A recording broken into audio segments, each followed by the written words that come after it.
오늘 이 16장에 들어오면 제일 먼저 지명이 겐그리아라고 하는 곳이 나옵니다. 이 겐그리아는 고린도하고 한 10여 킬로 떨어져 있는 조그마한 도시입니다. 이 겐그리아는 사도 바울이 거기서 머리를 깎았다 되어 있습니다.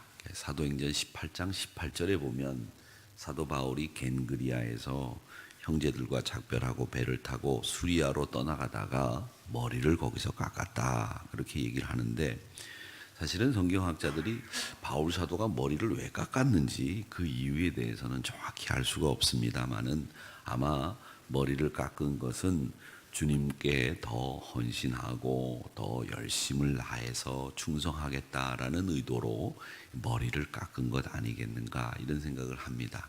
이 머리를 깎는다는 것은 여러 가지 의미가 있지 않습니까? 여자분들인 경우에는 심경이 변화가 있어서 머리를 자르시는 경우가 있습니다. 말이 좀 약간 이상한데 머리카락을 자르는 것이 맞죠. 머리를 자르면 여기를 자르는 것이 되는데 우리나라 말 성경에도 보면 이 머리를 깎았다라고 하는 말이 돼 있는데, 머리를 깎았다는 말은 괜찮은데 머리를 잘랐다 이런 말을 하면 머리카락을 잘랐다 이렇게 얘기를 해야 되죠. 근데 저희가 학교 다닐 때는 이 머리를 이렇게 자르는, 머리카락을 자르는 경우에는 저희들은 이 머리를 짧게 하고 다니던 때였기 때문에 이 머리를 좀 길면 이제 학교 입구에서 그 옛날 영화에 나오는 것처럼 학생 주임 선생님이 바리캉을 이렇게 들고 있다가 머리가 좀 길면 이쪽으로 이렇게 고속도로를 내듯이 이렇게 쭉 밀어요. 그러면 그걸 이제 이발소에 가서 이렇게 미인 그 바리캉 자국에 맞춰 가지고 머리를 또 잘라야 되고 그렇게 합니다. 보통 착한 아이들은 이제 학생 주임이 이렇게 머리를 밀면 머리를 자르고 옵니다. 그런데 조금 이제 나쁜 학생들은 이렇게 머리를 밀면 싹 이렇게 백구를 친다 그러죠. 싹 밀고 여기로 앞에도 면도를 하고 와요. 그럼 그 다음날 바로 학생 주임이 불러서 학생실로 끌려가서 흠씬 더 비 오는 날 먼지나게 두들겨 맞고 정신을 차리고 그러는 일이 있었는데, 어쨌든 여자분이나 남자분이나 이 머리카락을 자른다는 것은 무슨 특별한 변화가 있을 때 머리를 자르는 거 아니겠습니까?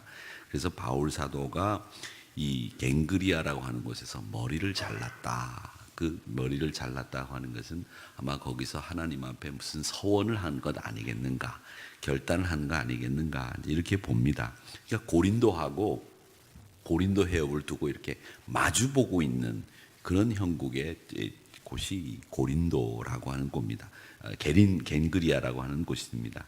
근데 이 겐그리아는 고대 도시들이, 여기 성경에 나오는 고대 도시들이 다 그렇지만 다 이방 신들을 섬기는 곳이었어요. 근데 이 겐그리아는 어떤 신을 섬겼느냐면 미의 여신인 비너스와 이시스라고 하는 이집트에서 나온 그 신, 여신이죠. 어머니 신이라고 하는데 그 신 에피큐로스라고 하는 신, 사랑의 여신이라고 해서 에피큐로스의 화살이라고 해서 그 하트 모양에다가 화살을 쏜 그 신이 에피큐로스라고 하는 신인데, 그런 신들을 섬기는 이방 신전들이 많았던 곳이었습니다. 여기에 교회를 바울 사도가 세운 겁니다.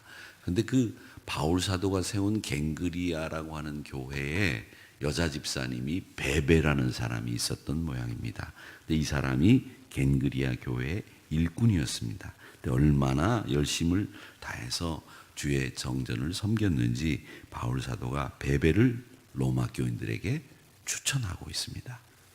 이 추천하는 이유는 이 바울 사도가 겐그리아 이 베베 집사님을 추천하는 이유 중에 하나는 이분이 너무너무 겐그리아 교회에서도 많은 성도들로부터 칭송을 받았고, 또 이 베베 집사님은 누구나 추천을 하고 만나도 사람의 마음을 흡족하게 하고 즐겁게 하는 충성스러운 일꾼이었기 때문에 로마 교인들에게 추천을 한 것 같습니다. 또 게다가 성경학자들은 이 로마서를 쓸 당시에 바울 사도가 나이가 들어서 또 눈이 안 좋았기 때문에 거의 해가 지면 촛불 밑에서는 글을 쓸 수가 없는 사람이었기 때문에 이 말을 하면 베베 집사가 말을 받아서 이 로마서를 쓰지 않았겠는가 이렇게 생각들을 합니다. 그래서 이 로마서는 베베 집사가 쓴 거다라고 할 정도로 이 베베 집사가 바울 곁에서 굉장히 큰 일을 많이 한 사람으로 알려져 있습니다. 그래서 이 그녀가 하나님의 교회인 겐그리아 교회의 일꾼이었고 또 주님을 위해서 일하는 것을 조금 더 부끄럽게 여기지 않았던 구제하고 손대접하는 일, 이런 일들을 굉장히 애썼던 사람이 이 베베 집사라는 분입니다. 자, 이 베베 집사의 이야기들을 보면서 우리가 보면 이 좋은 일꾼이라고 하는 사람들은 어떤 사람들이냐 하면 먼저 이 교회에서 인정을 받는 사람들이 좋은 일꾼입니다. 보십시오. 오늘 여기 보니까 겐그리아 교회 일꾼으로 있는 이라고 하는 이 말은 겐그리아 교인들이 모두가 다 인정하는 베베 집사였다라는 말입니다. 인정한다는 거죠. 누군 인정하고 누군 인정하지 않고 아닙니다. 우리 교회의 일꾼은 베베 집사님이야. 겐그리아 교인들이 다 그렇게 인정했다는 거예요. 그렇게 인정하는 교회 일꾼들이 되어야 된다라고 하는 겁니다. 우리가 생활도 마찬가지입니다. 여러 가지 일들이 많이 있지만 쉬운 일만 하려고 하고 어려운 일 하지 않는 사람들이 있습니다. 다른 사람에게 미루는 사람들 있죠. 그런 사람들을 말고 어려운 일이라면 나서서 일하고 다른 사람에게 미루려고 하지 않고 자기가 감당하는 사람들, 이런 사람들이 좋은 사람들입니다. 여러분, 한번 일해보면 그 사람이 좋은 사람인지 어떤 사람인지 알 수 있습니다. 그렇기 때문에 하나님께서는 우리에게 어떻게 살아야 되는지, 어떻게 교회를 위해서 일해야 되는지를 말씀하고 있는데, 누구에게나 인정받는 베베 집사 같은 사람, 그런 사람이 될 수 있도록 하나님이 우리를 세워주시기를 위해서 간절히 기도하시기를 바랍니다. 그런 인정받는 사람은 보십시오. 오늘 여기 보니까 로마 교인들에게 내가 너희에게 추천한다 이렇게 되어 있습니다. 이 추천한다는 말은 다시 언급한다라는 말로 영어로 보면 그런 말이죠. 다시 언급한다 이런 말인데, 추천은 아무나 해주는 게 아닙니다. 저도 가끔 추천해달라는 편지나 전화를 받죠. 편지는 아니지만 전화를 받습니다. 예를 들자면 우리 교회 부목사가 이제 새로 구해야 되는데 윤 목사님 그 교회 부목사님들 계시니까 부목사님 통해서 우리 교회 사역할 만한 부목사님 좀 추천해 주십시오. 이런 전화들이 많이 옵니다. 그러면 제가 그 전화를 받을 때마다 우리 부목사님들에게 이런 교회에 이런 부목사님이 필요하다고 하는데 우리가 이런 부목사님들 있을까 좀 추천을 해달라 이렇게 얘기를 하면, 우리 부목사님도 그렇고 저도 그렇고 이 사람을 추천하는 일이 보통 어려운 일이 아니에요. 왜냐하면 그분이 가서 잘하시면 저한테도 유익이 되고, 야, 윤창용 목사가 소개한 사람이 참 좋았다 이런 경우들도 가끔 있지만, 야, 저 사람이 소개했는데 야, 우리 참 그 사람 때문에 어려웠다 이러면 곤란해지지 않습니까? 그래서 이 추천하는 일이 참 어렵고 힘든 일이고, 본이 될 만한 사람들이 추천도 또 해달라는 이야기도 듣고 또 추천도 하는데, 이 추천해줘야 되는 이 본인은 우리가 누구나 많은 사람들에게 그 삶의 모습들이 감동도 주고 본이 되고 모든 사람들이 인정해야 되 그런 사람이 됩니다. 근데 오늘 로마 교인들에게 베베 집사를 내가 추천한다 이 말은 이 나를 믿고 믿어도 좋다 이런 말이죠. 그러니까 여러분들도 항상 얘기할 때, 야, 우리 교회 이런 일 할 만한 사람 누가 있을까? 이렇게 볼 때, 그 사람 추천할 만합니다. 이럴 수 있는 분들이 되시기를 주의 이름으로 축원합니다. 무엇보다 이 추천이라고 하는 것을 받을 수 있는 사람만큼 좋은 사람이 어디 있겠습니까? 옛날에 우리 반기문 그 유엔 사무총장 지내신 분이 사무총장 하기 전에 이런 분이 있습니다. 슐츠라고 하는 분이 있습니다. 한마 슐츠라고 하는 분이 사무총장을 하신 적이 있는데, 그분이 뭐라고 말씀하셨냐면, 제일 그분의 어록 중에서 유명한 어록이, 사람이 죽었을 때 그분을 위해서, 죽은 분을 위해서 울어줄 수 있는 사람이 있다면 그 사람은 성공한 인생이다 이런 얘기를 했어요. 그 사람 죽었대. 아이고 잘 죽었네. 평생 그렇게 살다가 죽을 때는 그렇게 죽었네. 네, 그럴 줄 알았다. 이렇게 얘기되는 사람 되면 안 된다는 얘기죠. 그 사람이 죽었다는 소식을 듣고 많은 사람들이 슬퍼하고 울어줄 수 있는 사람이라면 그 사람이 진짜 중요하고 좋은 사람이었다라고 하는 이야기입니다. 그래서 사랑하는 성도 여러분, 여러분들이 나중에 하나님 나라 갔을 때, 참 그분 우리에게 많은 사랑도 베풀어 주셨고 우리에게 참 너무나 너그러운 분으로 보여주셨고 지켜주셨는데 그분 우리가 참 안타깝다, 애석하다 이렇게 이야기할 수 있는 그런 분들이 돼야 됩니다. 근데 바로 베베가 그렇게 삶을 통해서도 추천할 만한 집사였다는 거죠.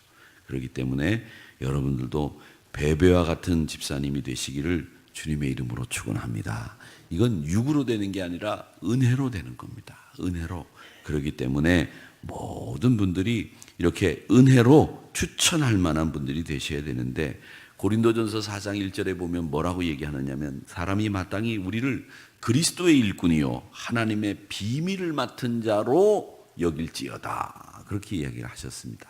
하나님의 비밀을 맡은 자로 여길 수 있는 사람들, 나, 너, 우리는 이 인간 세계에서 없앨 수 없는 관계가 뭐냐면 바로 나, 너의 관계인데 이렇게 은혜로 하나님 앞에서 충성하다 보니 추천받을 수 있는 사람이 됐다라고 하는 겁니다.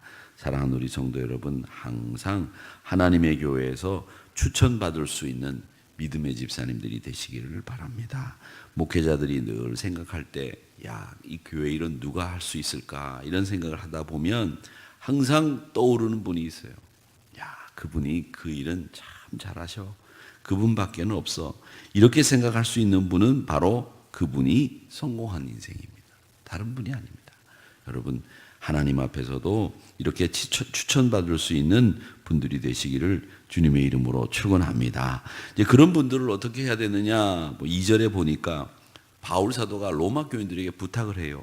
주 안에서 성도들의 합당한 예절로 베베 집사를 영접하고 무엇이든지 베베 집사가 소용되는 바가 있다면 도와주고 또 그가 여러 사람들의 보호자가 되었기 때문에 그를 위해서 기도해라. 이렇게 부탁하고 있는 말씀이 베베 집사를 향한 바울 사도의 마음입니다.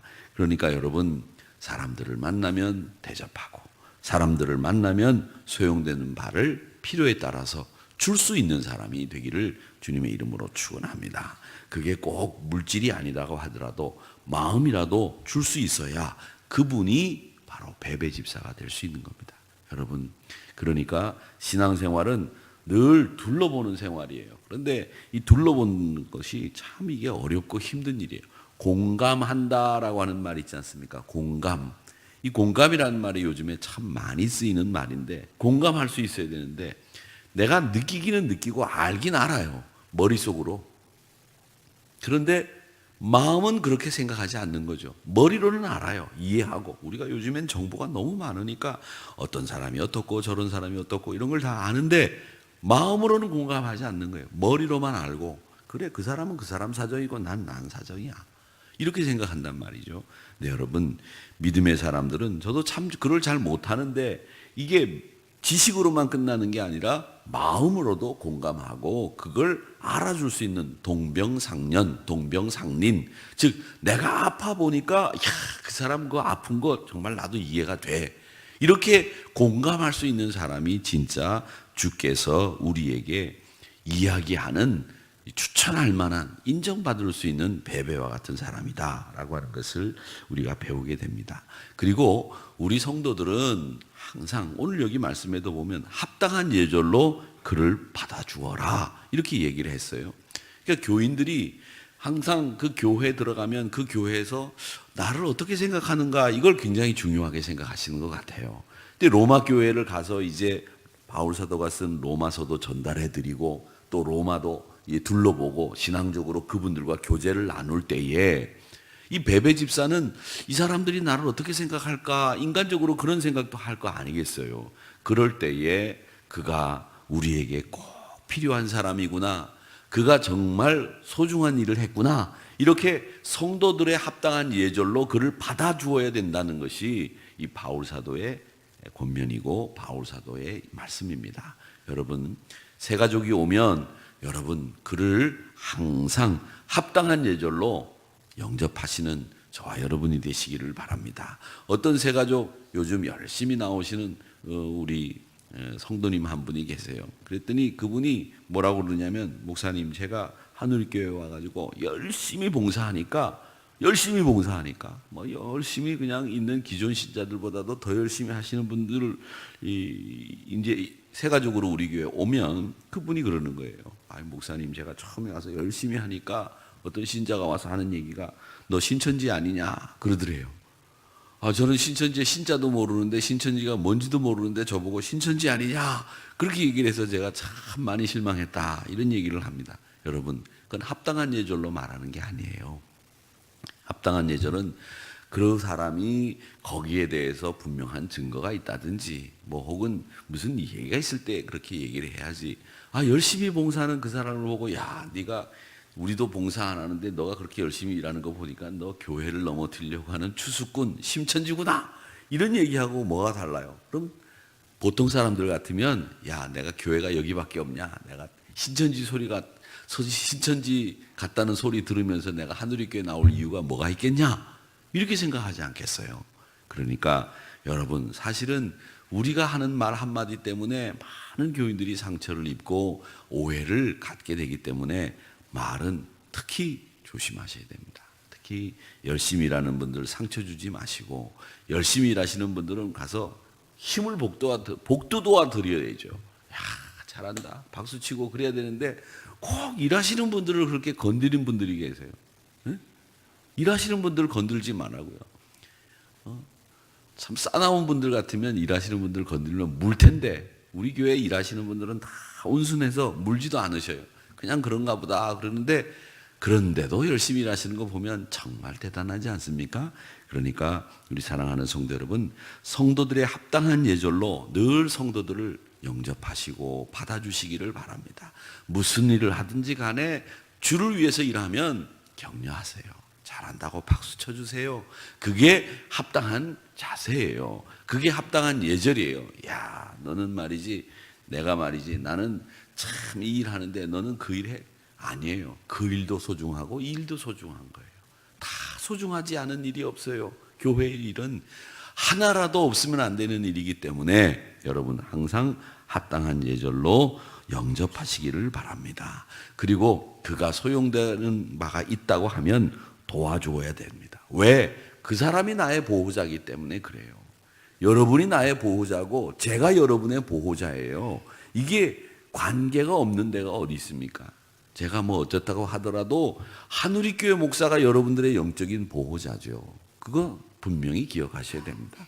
그리고 여러분들이 저의 보호자가 되는 거예요. 서로 인간관계는 보호자가 되는 거지 인간관계에 필요 없는 인간관계는 없어요.